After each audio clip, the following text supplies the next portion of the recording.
Hello guys, तो कैसे हैं आप लोग। आज हम एक्सप्लेन करने वाले हैं विजय सेतुपति की महाराजा फिल्म को। तो चलिए बिना समय गवाएं शुरू करते हैं। फिल्म की शुरुआत में हमें महाराजा नाम के इंसान को दिखाया जाता है जो कि एक सैलून में बाल काटने का काम करता है और वह अपने मालिक के पास जाकर कुछ दिन की छुट्टी मांगता है और कहता है कि मुझे अपनी फैमिली के साथ कहीं घूमने जाना है और उसका मालिक उसे छुट्टी दे देता है। और फिर हमें अगले दिन दिखाया जाता है कि महाराजा एक दुकान पर जाकर अपनी बच्ची के लिए खिलौने खरीद रहा है और महाराजा साथ ही साथ अपनी बीवी को वह खिलौने दिखा रहा था क्योंकि उसका घर उस खिलौने की दुकान के सामने ही था। तभी हम देखते हैं कि ट्रक के ब्रेक फेल हो गए हैं और वह ट्रक सीधा महाराजा एक घर में जाकर घुस जाता है जिसमें उसकी बीवी मर जाती है लेकिन उसकी बेटी बच जाती है। यह सब महाराजा उस खिलौने की दुकान के बाहर खड़ा देख रहा था और फिर वह अपनी बेटी को पाल पोस कर अकेला ही बड़ा करता है। फिर हमें बताया जाता है कि महाराजा की बेटी को स्पोर्ट्स खेलना बहुत पसंद था लेकिन स्पोर्ट्स की वजह से वह अपनी पढ़ाई पर ध्यान नहीं देती थी और सभी टीचर्स उससे काफी नाराज रहते थे और उसे पनिश करते रहते थे। लेकिन उनमें एक कसीबा नाम की टीचर थी जो उसे काफी सपोर्ट करती थी और उसे पढ़ाई के लिए मोटिवेट भी करती थी। फिर हमें दिखाया जाता है कि महाराजा के साथ उसकी बेटी और एक लक्ष्मी नाम की औरत भी रहती है। फिर हमें पता लगता है कि महाराजा ने अब अपना खुद का सैलून खोल लिया है और फिर उसे ज्योति के स्कूल में बुलाया जाता है। फिर ज्योति के स्कूल में ज्योति का प्रिंसिपल ज्योति को डांटने लगता है और महाराजा इस बात पर नाराज हो जाता है और प्रिंसिपल को ज्योति से माफी मांगने के लिए कहता है क्योंकि उसने उसे बहुत ही नाजों से पाला था। फिर महाराजा गुस्सा देखकर प्रिंसिपल उससे माफी मांग लेता है और फिर कुछ दिन बाद ज्योति अपने पिता महाराजा को बताती है कि उसे स्कूल की तरफ से स्पोर्ट्स खेलने के लिए कहीं दूर जाना है। लेकिन उसे काफी फिक्र हो रही थी क्योंकि उसने कभी ज्योति को अकेले इधर उधर नहीं जाने दिया था। लेकिन फिर भी वह ज्योति से बड़ा प्यार करता था और वह उसे जाने देता है। और अब ज्योति के जाने के बाद महाराजा घर में अकेला पड़ गया था और वह अक्सर सोता ही रहता था और वह सोने में इतना मगन रहता था कि उसके ऊपर से एक दिन सांप निकल गया और उसे पता भी नहीं चला। फिर हमें एक आदमी को दिखाया जाता है जो कि अपनी कार में रखे एक चश्मे की खो जाने पर वहां के एम्प्लॉय को पीटने लगता है। वह ऐसा इसलिए कर रहा था क्योंकि उसे वह चश्मा उसकी बीवी ने गिफ्ट किया था और वह उसे बेहद पसंद था और जब उसने अपनी गाड़ी गैराज में दी थी तब उसने वह चश्मा उस गाड़ी में ही छोड़ दिया था। लेकिन जब उसने गाड़ी वापस ली तब उसे वह चश्मा नहीं मिला इसलिए वह वहां के एम्प्लॉय को पीट रहा था। तभी वहां पर धरा नाम का एक आदमी आता है और जब उसे पता चलता है कि धरा उसकी गाड़ी डिलीवर करने गया था तो वह धरा को पीटने लगता है और वह उसे शाम तक चश्मा वापस करने के लिए कहता है। फिर शाम को जब वह आदमी एक ठेके पर बैठकर दारू पी रहा था तभी धरा वहां पर उसी चश्मे को लेकर आता है और वहां पर उसी के सामने उस चश्मे को लहराने लगता है और उसे दिखाता है कि वह चश्मा उसी ने लिया था। और फिर वह उस आदमी के सामने उस चश्मे को तोड़ देता है जिससे वह आदमी काफी गुस्सा होता है और वह फिर से धरा को मारने के लिए जाता है। लेकिन इस बार उल्टा होता है, धरा उसको और उसके गुंडों को बहुत मारता है और उसे धमकी देकर वहां से चला जाता है। फिर दूसरी तरफ हम महाराजा को पुलिस स्टेशन में देखते हैं जो कि लक्ष्मी की मिसिंग कंप्लेन लिखवाने गया है और जब इंस्पेक्टर पूछता है कि लक्ष्मी कौन है, तुम्हारी वाइफ है, तुम्हारी बहन है, क्या है, तब वह बताता है कि लक्ष्मी उसका एक डस्टबिन है जिसे वह बड़े प्यार से रखता था और वह डस्टबिन उसे इसलिए प्यारा था क्योंकि जब उसके घर में लोरी घुसी तब वह डस्टबिन ज्योति के ऊपर गिर गया था जिसकी वजह ज्योति की जान बची थी।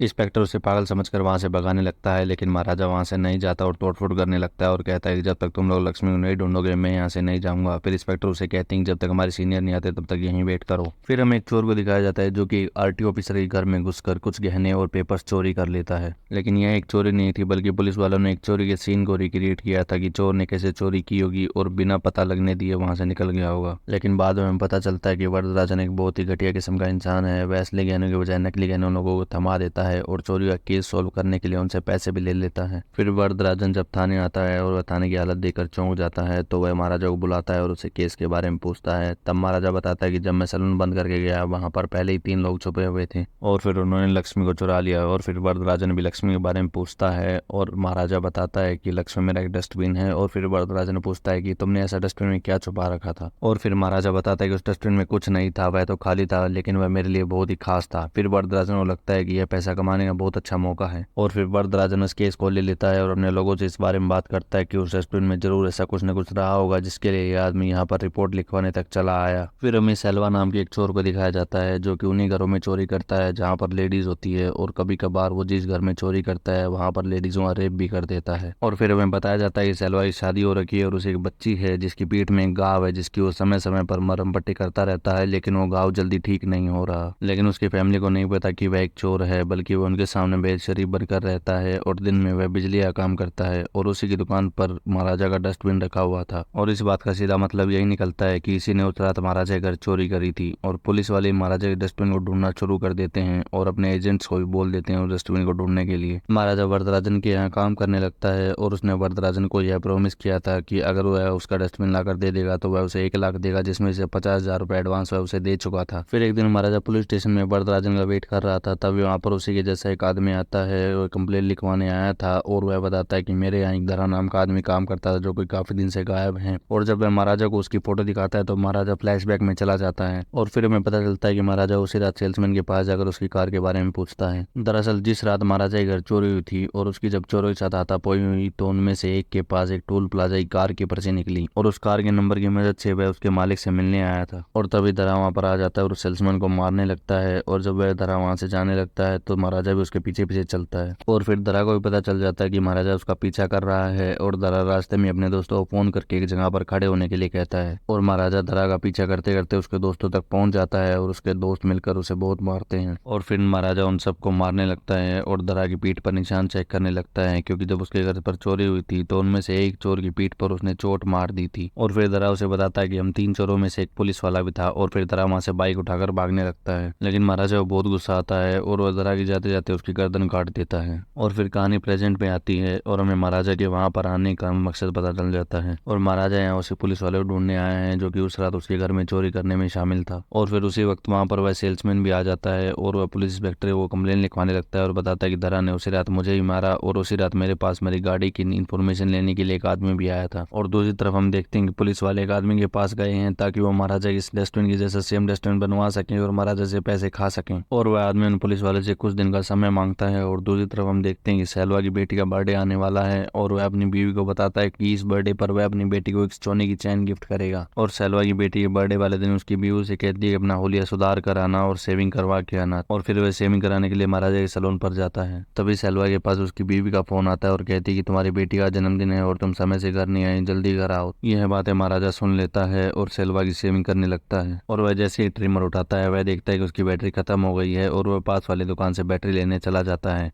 तभी सैलवा के पास एक आदमी का फोन आता है और उसे बताता है कि हमारे चोरी के बारे में न्यूज़पेपर में छप गया है कि हम चोरी करके लोगों को जान से मार देते हैं। और उसका आदमी उसे बताता है कि पुलिस वालों को लगता है कि ये दूसरे शहर के लोग कर रहे हैं, हमें थोड़ा चौकन्ना हो जाना चाहिए। लेकिन सैलवा उसे कहता है कि फिक्र मत करो, हमने वहाँ पर कोई भी सबूत नहीं छोड़ा है तो हम पकड़े नहीं जाएंगे। और वह जैसे ही फोन काटता है वह देखता है कि महाराजा उसके पीछे खड़ा है और उसने सैलवा की सारी बातें सुन ली थी। लेकिन महाराजा से जताता है कि उसने उसकी कोई भी बात नहीं सुनी और सैलवा जल्दबाजी में वहां से निकल जाता है और उसकी बेटी के लिए जो उसने सोने की चेन ली थी वह उसे वहीं पर भूल जाता है। और फिर सैलवा घर पहुंचता है और उसकी बेटी का जन्मदिन बड़े धूमधाम से मनाया जाता है और वह जैसे अपनी बेटी को गिफ्ट देने के लिए चेन ढूंढने लगता है उसे वह चैन नहीं मिलती क्योंकि उसे लगता है कि वह चैन कहीं पर गिर गई है। तभी महाराजा को पता लगता है कि सैलवा वह चैन अपनी बेटी को उसके जन्मदिन पर गिफ्ट करने वाला था और वह उसके घर का पता लगाकर उसके पास पहुंच जाता है। और जैसे ही महाराजा सैलवा के घर पहुंचता है तभी उसके पीछे पीछे पुलिस भी सैलवा को अरेस्ट करने के लिए आ जाती है। और सैलवा लगता है कि इस पुलिस को महाराजा लेकर आया है क्योंकि उसने वहां पर उसकी सारी बातें सुन ली थी। और फिर पुलिस वाले सैलवा को अरेस्ट कर लेते हैं और उसे ऐसी हालत में देखकर सवरी उन पर गोली चलने लगता है और पुलिस वाले उसे वहीं पर जान से मार देते हैं। और यह सब जैसे ही सैलवा की बीवी को पता लगता है वह उसे डाइवोर्स लेने के लिए कहती है और सैलवा भी सोच लेता है वह जैसे ही बाहर आएगा वह महाराजा से बदला जरूर लेगा। फिर हमें पता चलता है कि अभी तक हमें जो भी दिखाया जा रहा था वह सब महाराजा का पास्ट का सीन था और अभी प्रेजेंट में महाराजा पुलिस स्टेशन अपने डस्टबिन की कंप्लेंट लिखवाने के लिए आया हुआ है। और दूसरी तरफ पुलिस वाले महाराजा के डस्टबिन जैसा सेम डस्टबिन बनवा लेते हैं और उसे पत्थर मारकर पुराने जैसा कर देते हैं ताकि उन लोगों को जल्दी जल्दी 1 लाख रुपए मिल सकें। फिर वरदराजन सोचता है कि हमने डस्टबिन तो बनवा लिया, हम चोरों को कहाँ से लेकर आएंगे। तभी रात को वरदराजन महाराजा के पास फोन करता है और उसे सुबह आकर चोरी की सारी बातें दोबारा बताने के लिए कहता है। उसने महाराजा को ऐसा इसलिए बोला था ताकि वह जो भी नए चोर बनाए उनको वह स्टोरी सुना सके और सेम वैसी स्टोरी क्रिएट कर सके। और फिर वरदराजन के आदमी कहते हैं कि अगर महाराजा ने डस्टबिन को पहचान कर लेने से मना कर दिया तो हम उसे जेल में डाल देंगे और उसे पूछेंगे कि उस डस्टबिन में ऐसा क्या था कि वो उसके पीछे इतना पड़ा हुआ है। फिर अगले दिन महाराजा आकर वरदराजन को वह चोरी की कहानी सुनाने लगता है कि मैं रात को घर आया और मैंने घर का ताला खोला। फिर हमें पता चलता है कि उस रात महाराजा नहीं बल्कि उसकी बेटी घर पर आई हुई थी और वो 3 चोर भी वहीं पर मौजूद थे। और ज्योति घर पर आकर कपड़े बदलने लगती है और जैसे ही ज्योति कपड़े बदल रही होती है वो तीनों चोर भी वहीं पर मौजूद होते हैं और वो उसको देख रहे होते हैं और वो तीनों मिलकर उसका रेप कर देते हैं। और जिनमें से एक पुलिस वाला वह भी था जो कि महाराजा का डस्टबिन ढूंढने में लगा हुआ था। और फिर सैलवा जेल से निकलते ही महाराजा के पास बदला लेने के लिए जाता है लेकिन महाराजा से पहले उसकी बेटी वहां पर आ जाती है और सेल्वा उसका रेप कर देता है। और दूसरी तरफ महाराजा अपनी बेटी के लिए स्पोर्ट्स शूज लेने गया था, जिसमें फिर देर हो जाती है और वह जब तक घर आता है तब तक वह तीनों चोर वहां से जा चुके थे। और प्रेजेंट में अब महाराजा अपनी बेटी की जगह खुद को रखकर पुलिस वाले को वह कहानी सुना रहा था और बताता है कि कुछ चोर आए और उसका डस्टबिन चुरा कर ले गए। उसके बाद वरदराजन वह सेम कहानी अपने साथी पुलिस वालों को सुनाने लगता है, जिसे सुनकर वह चौंक जाता है क्योंकि उस रात वही लोग उसके घर में घुसे थे। फिर वह पुलिस वाला सेल्वा को फोन मिलाकर वह बात बताने लगता है कि महाराजा और ये कुछ कहानी सुना रहा है और अब पुलिस वाले हमें ढूंढ रहे हैं और हम सब लोग फंस सकते हैं। लेकिन सेल्वा उस पुलिस वाले को कहता है कि तुम बिल्कुल नॉर्मल रहो, मैं सब कुछ देख लूंगा। और कहानी फिर से पीछे चली जाती है और जैसे ही महाराजा घर आता है वह अपनी बेटी को ऐसी हालत में देखकर चौंक जाता है और वह उसे तुरंत हॉस्पिटल में लेकर जाता है। और फिर उसकी बेटी उसे उस रात की सारी कहानी बताती है कि वो तीनों लोग मेरा रेप कर रहे थे और उनमें से एक की पीठ पर चोट भी लग गई थी। और वह अपने पिता से कहते कि मेरे साथ ही ऐसा क्यों हुआ पिताजी। और वह अपने पिता से कहते कि आप उन लोगों को किसी तरह ढूंढ कर मेरे सामने ले आइए ताकि मैं उनसे पूछ सकूं कि उन्होंने मेरी जिंदगी बर्बाद क्यों की। यह सब देखकर और सुनकर महाराजा टूट जाता है और वह रोने लगता है और उन तीनों को जान से मारने का प्लान बना लेता है। फिर कहानी प्रेजेंट में आती है और वरदराजन महाराजा के घर आया है और उस रात हुई चोरी को फिर से रिक्रिएट करने की कोशिश करता है और वो लोग वही क्रिएट करने लगते हैं कि उसके घर कैसे चोर घुसे और डस्टबिन चोरी कर ले गए। यहाँ पर महाराजा को लगता है कि उसको उसका डस्टबिन मिल गया है और वह सब पुलिस वालों गले लगकर उसकी पीठ पर निशान चेक करने लगता है। और तभी वह एक पुलिस वाले गले लगता है और उसे पता चलता है कि वही पुलिस वाला है जिसने उस रात उसकी बेटी का रेप किया था। और वह उस पुलिस वाले से उसकी उम्र पूछता है और वह बताता है कि उसकी उम्र लगभग 50 साल होगी। फिर महाराजा उस पर भड़क जाता है और वरदराजन कहता है कि तुम फिक्र मत करो, हम इसे जेल में डाल देंगे। फिर महाराजा कहता है कि यह सब आप क्या कर रहे हैं। और यहाँ हमें पता चलता है कि वरदराजन को सब कुछ पहले से पता था कि लक्ष्मी तो एक बहाना है, बल्कि महाराजा तो अपने बेटे के साथ रेप करने वालों को ढूंढने के लिए थाने आया था। क्योंकि जब वरदराजन ने इस केस को लिया और वह महाराजा के डस्टबिन को ढूंढ रहा था तभी उसे पता चलता है कि ज्योति भी मेडिकल में एडमिट है क्योंकि उसके साथ किसी ने दुष्कर्म किया है। और वह अपने पुलिस वालों के साथ डस्टबिन को ढूंढने का नाटक करता रहता है। और अब वरदराजन महाराजा के हाथ में एक छुरा देकर कहता है कि उस पुलिस वालों को जान से मार डालो, क्योंकि उसका भी यही मानना था कि ऐसा करने वालों को तो जान से मार देना चाहिए। और फिर महाराजा उसकी बात मानकर उसे जान से मार देता है। फिर महाराजा को पता चलता है कि सेल्वा कंपनी में छुपा बैठा है और वह तभी की तभी उसके पास पहुंच जाता है। फिर उन दोनों के बीच बेहद ही भयंकर लड़ाई होती है और महाराजा इसी बीच सेल्वा के दोनों पैर तोड़ देता है। और फिर सेल्वा कहता है कि मैं तो कुछ दिन में ठीक हो जाऊंगा, लेकिन तुम्हारी बेटी इस हादसे से कभी भी ठीक नहीं हो पाएगी। और फिर सेल्वा कहता है कि यही मेरा बदला है। और फिर ज्योति वहां पर आती है और उसके पास एक सोने की चेन फेंक कर कहती है कि तुम इसी चोरी करने आए थे ना। उस चेन को देखकर सेल्वा के होश उड़ जाते हैं और वह पूछता है कि यह चेन तुम्हारे पास कैसे आई। उसके बाद हमें एक बेहद ही चौंकाने वाली बात पता चलती है, जहाँ पर सेल्वा एक घर महाराजा अपनी फैमिली के साथ आया था ताकि वह उसकी चैन को लौटा सके, लेकिन उसकी बीवी वह चैन लेने से मना कर देती है और कहती क्या पता इस पर कितने लोगों के खून के निशान लगे होंगे। जिसके बाद महाराजा सेल्वा की बेटी के लिए खिलौने लेने उसे के सामने वाली दुकान में जाता है और वह अपनी बीवी को खिलौने दिखा रहा था जब वह लॉरी वाला हादसा हुआ। और उस लॉरी के साथ हुए एक्सीडेंट में सेल्वा की बीवी और महाराजा की बीवी दोनों मर जाते हैं। और वह जो बच्ची जिसको आज तक महाराजा पाल रहा था वह उसकी नहीं बल्कि सेल्वा की बेटी थी, जो कि डस्टबिन ऊपर गिरने से बच गई थी। और फिर वो दोनों वहां से जाने लगते हैं और उनके जाते जाते सेल्वा ज्योति के पीछे के निशान देखता है और उसे याद आता है कि उसकी बेटी के पीछे भी सेम निशान था। तभी सेल्वा महाराजा के पैर पकड़ लेता है और उसे पूछता है क्या यह मेरी बेटी है। तो महाराजा बताता है कि हाँ ये तुम्हारी बेटी है, लेकिन अब यह मेरी बेटी है, अब तुम इससे दूर रहो। फिर सेल्वा को एहसास होता है कि उसने बदले की आग में अपनी बेटी के साथ दुष्कर्म कर दिया और वह जोर जोर से रोने लगता है और वह उसी बिल्डिंग से कूद कर अपनी जान दे देता है। और यह कहानी यहीं पर खत्म हो जाती है।